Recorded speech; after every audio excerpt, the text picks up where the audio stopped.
Golf might look simple, hit the ball into the hole, but there are actually many different types of shots you need to play around. Each shot has its own purpose, club, and technique. Some shots go high, some go low, some curve left, some curve right.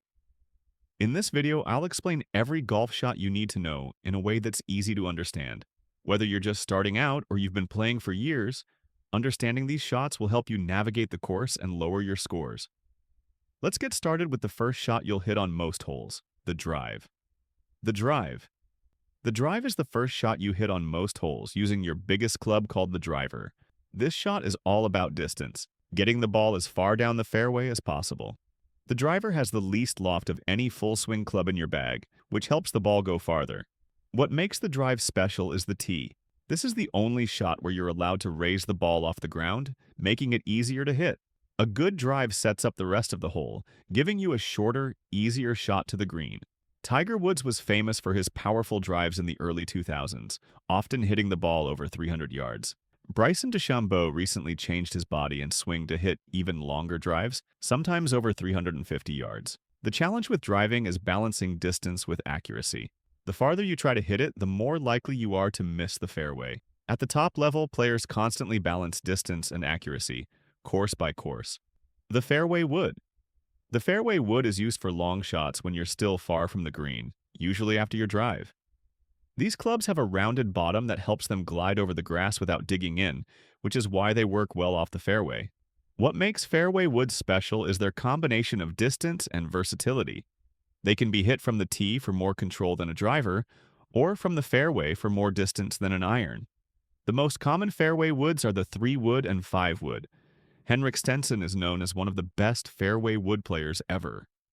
At the 2016 Open Championship, he hit his 3-wood so well that he won the tournament, using it for most of his long shots. The trick with fairway woods is to make a shallow swing, brushing the turf, with the low point just in front of the ball. Many beginners try to hit down too much, which doesn't work with these clubs. The hybrid shot. The hybrid is a newer type of club that combines features of woods and irons. It's used for long shots that are too difficult for a regular iron, but where a fairway wood might be hard to control. Hybrids are especially helpful for hitting out of rough or bad lies. What makes the hybrid special is its forgiveness. The design helps get the ball in the air even on off-center hits, which is why many golfers call it their rescue club.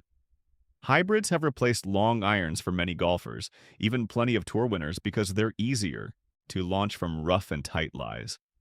The key to hitting a hybrid well is to swing it more like an iron than a wood, with a slight downward strike. But it's much more forgiving than a long iron if you don't hit it perfectly. The long irons, traditionally 2 to 4 irons, sometimes 3 to 4 today, are the hardest clubs to hit in golf. They're used for long shots to the green, or for keeping the ball low under trees. These clubs have less loft, which makes the ball go farther but also makes them harder to get in the air. What makes long irons special is the control they give you. When hit well, they produce a lower, more penetrating ball flight that can be crucial in windy conditions.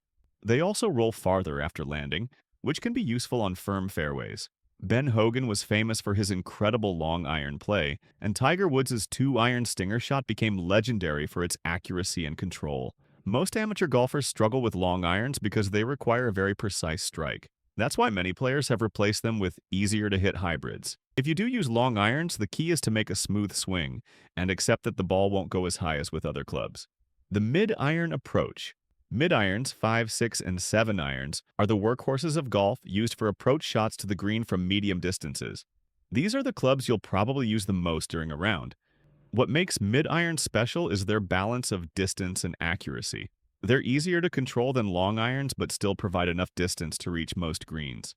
The 7-iron is often considered the most versatile club in the bag. Colin Morikawa is known for his exceptional iron play, which helped him win the 2020 PGA Championship at just 23 years old. The key to good mid-iron shots is hitting down on the ball, taking a divot after impact. This creates backspin that helps the ball stop quickly on the green. A common mistake is trying to scoop the ball into the air instead of hitting down and through. The short iron approach. Short irons, 8 and 9 irons, pitching wedge, are used for shorter approach shots to the green, typically from 150 yards and in. These clubs have more loft, which makes the ball go higher but not as far. What makes short irons special is the control and precision they offer. With these clubs, good players can stop the ball quickly on the green and even spin it backward. The higher loft also makes them more forgiving on slight mishits. Justin Thomas is considered one of the best short iron players today, known for his ability to attack pins with incredible accuracy. The key to great short iron play is clean contact and consistent distance control. Focus on hitting down on the ball and finishing with your weight on your front foot. These shots are your best chance to get the ball close to the hole, so they're crucial for scoring well. The pitch shot. The pitch shot is used when you're too close to the green for a full swing, but still need the ball to carry most of the way to the hole, typically from 20-60 yards away. You'll usually use a pitching wedge, gap wedge, or sand wedge. What makes the pitch shot special is that it's a feel shot. You don't make a full swing, but instead adjust your swing length to control the distance. The ball flies high and lands softly with little roll. Steve Stricker is known as one of the best pitch shot players, with an incredibly simple technique that's very effective. The biggest challenge with pitch shots is distance control. Many golfers struggle to hit the ball the right distance consistently. The key is to keep your wrists firm and use the turning of your body to control how far the ball goes. The chip shot. The chip shot is used when you're very close to the green, typically within 20 yards, and need to get the ball running along the ground quickly. You can use anything from a 7-iron to a sand wedge, depending on how much the ball needs to fly versus roll. What makes the chip shot special is its simplicity.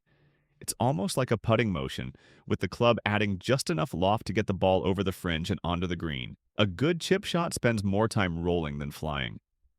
Tiger Woods popularized the bump and run chip with his 8-iron, using it to win countless tournaments. The most common mistake with chipping is trying to help the ball into the air. Keep it simple. Use a putting-like motion, keep your weight on your front foot, and let the club's loft do the work. Pick a landing spot and focus on hitting that spot, not the final destination. The bunker shot. The bunker shot is how you get your ball out of a sand trap. Unlike most golf shots, you don't actually hit the ball directly. You hit the sand behind the ball, and the sand pushes the ball out. What makes the bunker shot special is the club you use. It's called a sand wedge and has a wide bottom edge, called the bounce, that stops the club from digging too deep into the sand. You open the face, then regrip, and adjust your stance left of the target so the club's bounce slides through the sand. Phil Mickelson is known as one of the best bunker players ever. He can even hit the ball backward or make it stop quickly on the green from the sand. The biggest mistake most beginners make is trying to help the ball into the air. The sand wedge is already designed to lift the ball, so you just need to swing confidently through the sand. The flop shot. The flop shot is a specialty shot used when you need to hit the ball very high and make it stop quickly, like when you need to get over an obstacle and don't have much green to work with. It's the most difficult short game shot in golf. What makes the flop shot special is the extreme height it creates. You use your most lofted club, usually a lob wedge, open the face even more and make a full swing. When done right, the ball goes almost straight up and lands very softly. Phil Mickelson is the master of the flop shot, often using it in situations where other players would choose a different approach. The flop shot is risky. If you don't hit it perfectly, you might barely move the ball or hit it way too far. It's a shot that requires practice and confidence. Most beginners should avoid it until they're comfortable with basic chipping and pitching. The punch shot. The punch shot is a specialty shot used when you need to keep the ball low, like when hitting under tree branches or in strong wind. You can use almost any club for a punch shot, but mid and long irons are most common. What makes the punch shot special is its low trajectory and control. By keeping the ball close to the ground, you can make it less affected by wind and obstacles. The punch shot typically runs farther after landing. Tiger Woods' Stinger is the most famous punch shot, which he used throughout his career to find fairways on tight driving holes. To hit a punch shot, play the ball back in your stance, use less loft, like a 5-iron instead of a 7-iron, keep your hands ahead of the ball, and make a shorter backswing and follow through. The goal is to de-loft the club and trap the ball against the ground. The putt. The putt is the shot you use on the green to roll the ball into the hole. It's the simplest stroke in golf, but often the most important. Around 35–45% of a typical golfer's strokes are putts. What makes putting special is that it's the only shot where the ball never leaves the ground. The putter has almost no loft and a special shape designed just for rolling the ball smoothly. Good putting is about both direction and distance control. Jack Nicklaus is considered one of the greatest putters ever, known for making crucial putts in major championships. In modern golf, Jordan Spieth became famous for making seemingly impossible long putts. The key to good putting is a smooth, pendulum-like stroke with very little wrist action. Many beginners try to steer or guide the ball instead of making a free-flowing stroke. Remember, read, aim, roll. Read the break, aim where you want to start the ball, and roll it with good speed. So there you have it, every golf shot explained. Remember, golf is like a toolbox, and each of these shots is a different tool.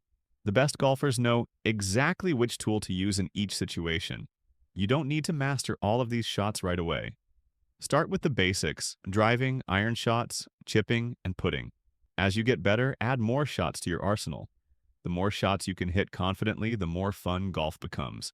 Hit that like button if this helped you understand the game better, and I'll see you on the course.